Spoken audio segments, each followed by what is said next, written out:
कि आपने मुझे इस बिल पे बोलने का मौका दिया।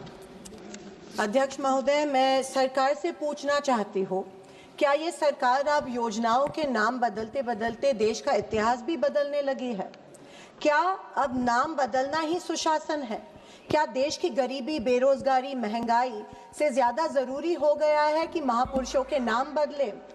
महात्मा गांधी राष्ट्रीय ग्रामीण रोजगार गारंटी योजना, जिसे देश के करोड़ों गरीबों को सम्मान के साथ रोजगार दिया, आज उसके नाम से महात्मा गांधी जी का नाम हटाने की कोशिश ये सरकार कर रही है। सरकार चाहती है नाम बदल दे, पहचान बदल दे। मैं सरकार से पूछना चाहती हूँ, नाम बदलने से क्या इतिहास बदल जाएगा?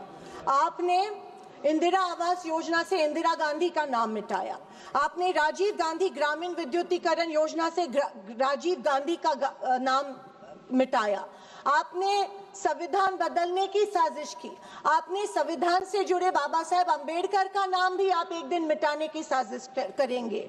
लेकिन देख लीजिए, ये देश का युवा चुप नहीं बैठेगा। देश में ऐसा सैलाब आएगा कि आपकी इस सत्ता की मगरूरी को कुछ क्षणों में ही बर्बाद कर देगा। महात्मा गांधी जी, अध्यक्ष महोदय, जिन्होंने देश के लिए गोली खाई, जिन्होंने लाठी खाई, जेल खाई, नंगे पांव आजादी की लड़ाई लड़ाई, आज उनका ही नाम इस सरकार के लिए एक बोझ लगने लगा है। अध्यक्ष महोदय, लेकिन सुन लीजिए, ये देश किसी पार्टी का नहीं है, किसी सरकार का नहीं है, ये देश शहीदों का देश है और शहीदों का नाम सरकारें नहीं मिटा सकती है। महात्मा गांधी, पंडित नेहरू, इंदिरा गांधी, राजीव गांधी, डॉक्टर अंबेडकर जी, ये केवल नाम नहीं है, देश की आत्मा है, ये हमारी आत्मा है। अध्यक्ष महोदय, जब नाश मनुष्य पर छाता है, पहले विवेक मर जाता है।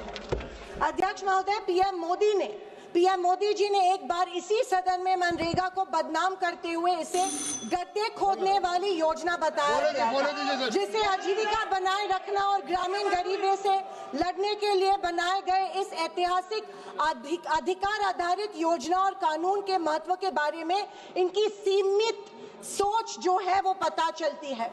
अध्यक्ष महोदय, गरीबों के खिलाफ मोदी सरकार ने बजट में कटौती की। ये योजना 1 लाख करोड़ योजना की योजना थी, आज से 86,000 करोड़ रुपए पे लाई है। अध्यक्ष महोदय, मैं अभिमान के साथ कहना चाहती हूँ कि इस योजना का जन्म महाराष्ट्र में हुआ।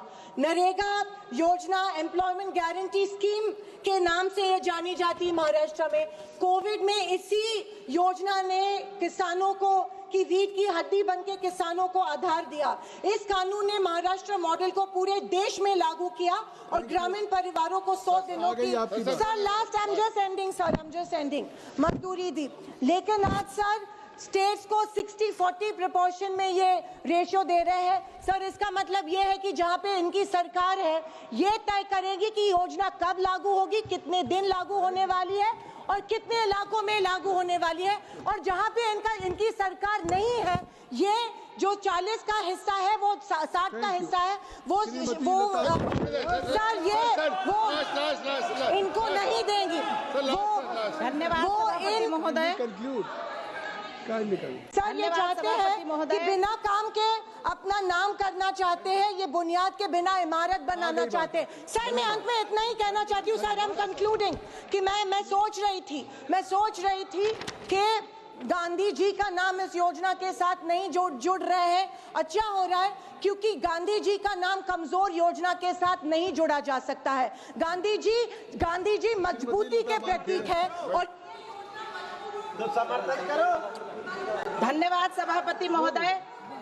मैं आज इस पवित्र सदन में केवल एक विधेयक का समर्थन करने के लिए नहीं खड़ी हुई हूँ, बल्कि मैं आज उस ग्रामीण भारत की आवाज बनकर खड़ी हुई हूँ जिसने दशकों तक मेहनत की, परंतु योजनाओं की सीमाओं में बंधकर